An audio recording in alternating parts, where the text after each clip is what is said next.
Hi again, Henry Byer here with Fit for Fun Fitness. In this video, you'll be learning about power and why it's important. So power is strength displayed quickly, and it is often a better indicator of athletic performance, successful athletic performance, than absolute strength is.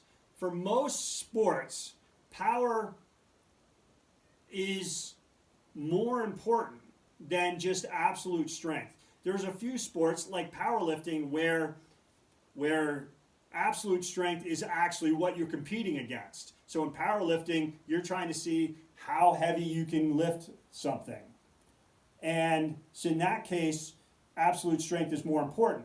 But for team sports, a lot of individual sports, tennis, running, cycling, power ends up being more important, a better indicator of successful performance than absolute strength is. So it's important to train for power, and it's important to also be able to measure your power, to be able to see if the training that you're doing is making you more powerful. So when it comes to professional sports teams, or just professional sports like football and basketball and hockey, soccer, those are sports in which power is super important. And those teams, those professional teams,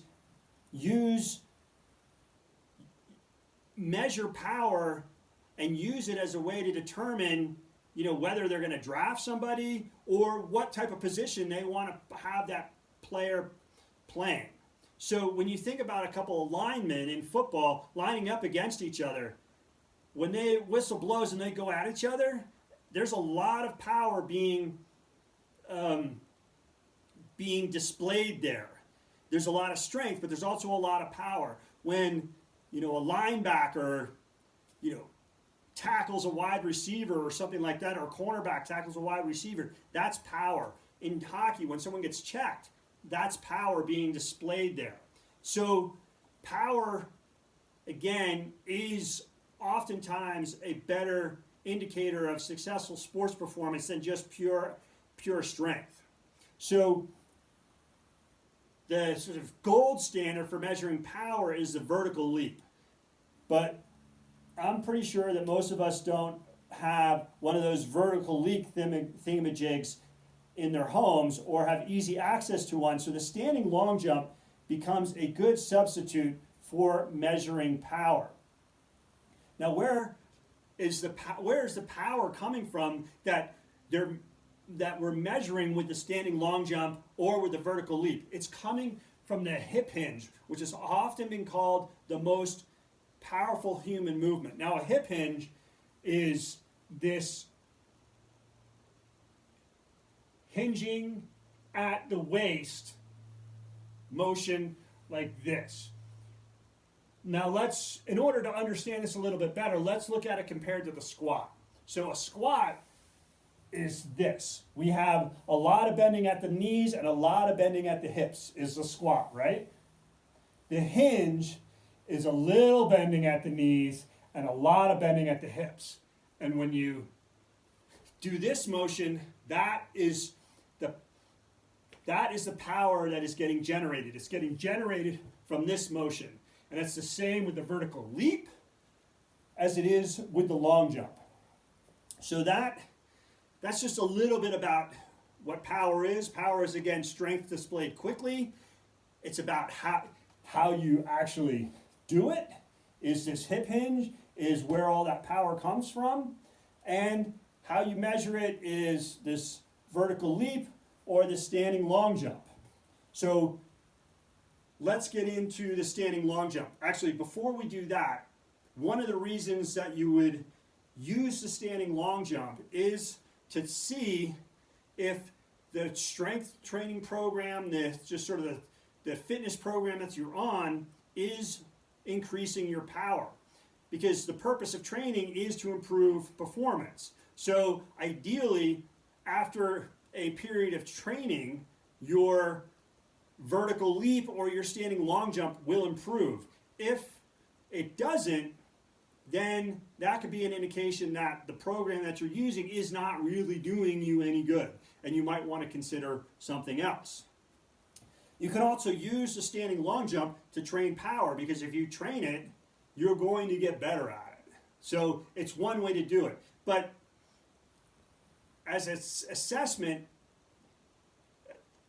there are better, let me just say, there are generally better exercises that you can do to build power other than doing the standing long jump. So the standing long jump tends to be a better assessment tool than a training tool.